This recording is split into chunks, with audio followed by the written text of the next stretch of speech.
And now, it's time for another Dice Tower review with Tom Vasel. Hey folks, today we're taking a look at a new game from Z-Man Games and Uwe Rosenberg, Glass Road. Yes, Uwe Rosenberg, the guy who did Agricola and Le Havre and the brand new hot smash Caverna. Now, Glass Road looks like it fits in that line and actually uses one of the mechanisms from a game in that series called Ore and Labor, but Glass Road is its own game. In fact, on the back of the box here, it says 20 minutes per player. Well, that sounds a lot lighter. Actually, yes, Glass Road is a lighter game. I would be very hesitant to call it a light game, but it's very different from those series other than those resource wheels. Let me show you a bit about how the game plays and then we'll come back.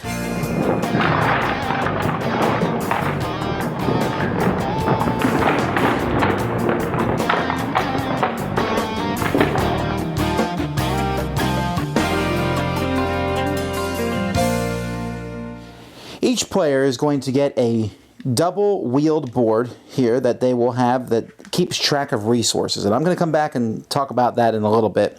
Each player also gets a board here that has forests on it, sand pits, lakes, and other forests. Over here in the middle of the table, you'll have a spot that has different buildings. There's three types of buildings. Buildings that convert one resource into another. Buildings that when you build them give you something instantly.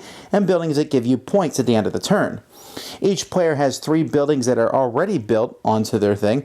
And the object of this game is to get, at the end of 4 rounds, to have the most buildings that give you the most points. But I mentioned these resources. Let's take a look at this first. This is one of 2 resource wheels. The other one's right here. Both resource wheels act the same way, so I'm just going to look at this one for now. As this game progresses, you're going to be getting resources in different types. You will almost always directly get these resources here. We got sand and food and coal and water and lumber. Let's say, for example, I get 2 water. I simply move this token 2 spaces there.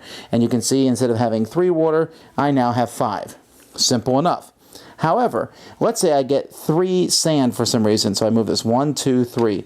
Whenever the 0 spot is empty, the brown spots on both of these are empty, then you need to move this, rotate it 1 space in that direction. Actually, you could rotate it more. If, let's say, if this spot wasn't here, you'd rotate it again.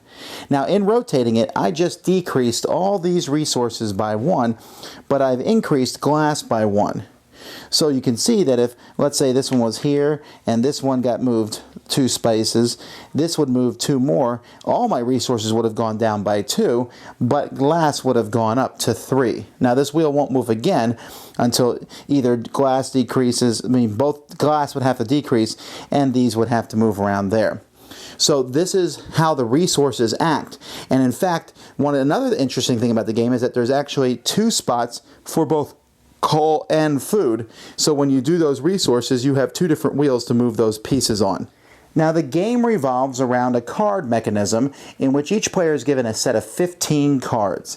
And at the beginning of each of the 4 rounds of the game, you're going to look through these cards and pick 5. You can pick the same 5 every round, it doesn't matter. Then starting with the start player, who's a different player each round, everyone's going to put 1 card in the middle. You're going to play 3 cards from your hand. Everyone puts 1 card. The start player will reveal his. When I reveal mine, let's say I reveal the fuel collector. If anyone else has a fuel collector in their hand, not face down in front of them, but in their hand, they immediately play it. They'll stick it in one of these 2 slots over here next to the board. You can play 2 cards during a round that way. So you have 5 cards. You're going to play 3 of them face down in front of you, and you might be able to play the other 2 if other players have played them over the course of a round. Now, each card has 2 things on it. If you're the only person to play a card, you can do both. If both players, if more than one player has done it, then you may only choose one of the 2 things to do on each card. Let's take a closer look at the cards. Many of the cards are simply about resources. This one you pay 1 water, and here it can give you a coal for every card in your hand, or 2 wood. Here you pay coal to get food, or 1 food for every lake token that's on your board. Here you pay a food and get 2 water and a wood, or 2 water and a sand. Here you pay a wood to get 3 coal, and you can get 6 coal if you're the only person to play this card. Water to get bricks. Many of the cards require you to remove these off your board, and that's a good reason because not only does that let you get more resources, but gives you an open spot to build more buildings as the game progresses. And so this one here gives you coal and food, this one here gives you wood, this one gives you wood and lets you build a building. We'll talk about building buildings in a moment. Several of the cards have to do with the different spots on your board. Forest Manager gives you 1 wood for every forest that you have on your board, and it gives you a new forest and gives you 1 wood. So you can add a new forest to your board. There's lots of extras of each of the resources, and then gives you 1 food per forest or 1 wood per forest. And then we have the same thing with the water, which gives sand and water, and then the sand pits, which gives sand and clay. This one gives 1 of any of those areas that you can add to the board, so I could add another lake if I wanted to. Also lets you build a building. This is just a builder, costs food to build buildings. This one here, you can take 2 of any resource of your choice, of the basic resources, and everyone else gets 1, or build a building.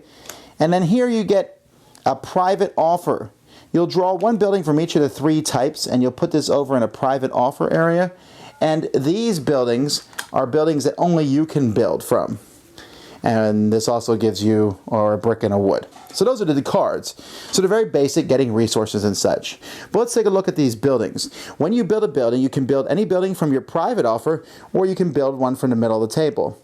Each of the buildings are built using the main resources, which are bricks, glass, wood, and clay. And so you can see, for example, that this House of the Brotherhood here costs 3 wood and 2 glass, while over here you can see that the potash manufacturer costs 1 wood, 1 clay, and 1 brick. Now, I already mentioned that the buildings are 3 different types. If the blue building's at the top, when you have those, you can use these as many times as you want. So anytime I want, if I have the swamp hut, I can get rid of one of my swamps and instantly take 2 coal. I can do it anytime I want and as many times as I want. The yellow buildings are a one-time thing. So when I build the House of Brotherhood, I simply take 4 clay. Now, I should mention that each building you build is also worth victory points here too. So the House of the Brotherhood is worth 4 victory points at the end of the game. And then the red buildings are things that will give you extra points at the end of the game. For example, the half-timbered house here gives you 1 point for every immediate building you have. Every yellow building, the immediate buildings. The village church gives you 1 point for every empty space that's adjacent to the building. Plus it's 4 points also, so that's interesting. So there's different things that you can get. These will give you points at the end of the game. Now, some of these buildings, you'll notice that the buildings are either have a wood background on the side or a brick background on the side. The House of the Brotherhood has a brick background. That one's important because it replaces the Brotherhoods of the Masons. Remember I said that each player has 3 starting buildings? So here we see you have the Brotherhood of the Masons. At the end of the game, you're going to get 1 point for every brick you have. So if I take the House of the Brotherhood, it's going to replace that. It's simply worth 4 points and gives me 4 clay right now. So each player will play these cards, take resources, build buildings. You get to do that for 3 rounds. 3 cards are played each round, and then 4 rounds. And after 4 rounds, whoever has the most points, looking at all the buildings you have on the board, is the winner. Okay, some cool things in this game, and well, let me get to this first. Okay, first of all, the coolest thing for me about the game is the card play. I love the idea of the card play where you play a card, and if someone else matches it, they have to play it. And so you're trying to each turn be able to play all 5 of your cards. Pick 3 that you want to play, and pick 2 that you think other people are going to pick. And it can happen very often, especially in a 4-player game, which, as a side note, I think this game is by far best with 4 players.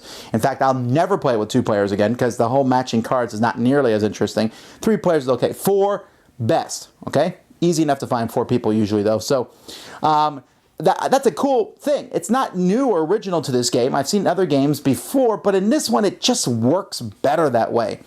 And that's great. So, and the cards are very easy, simple to read. There's no complications to them. Everything makes sense. I just explained it to you in the rules, and I think that most of you would never have to ask a question about those cards again, even though the rule book does have a very lengthy explanation about each card and every building on the board. Another innovative thing about the game are those resource wheels. Now, they are a little wonky on how they work. So, for example, if I have clay on 0 and I move it up 2, and then the whole wheel changes, I've actually only increased clay by 1, and my other resources also went down to get 1 brick.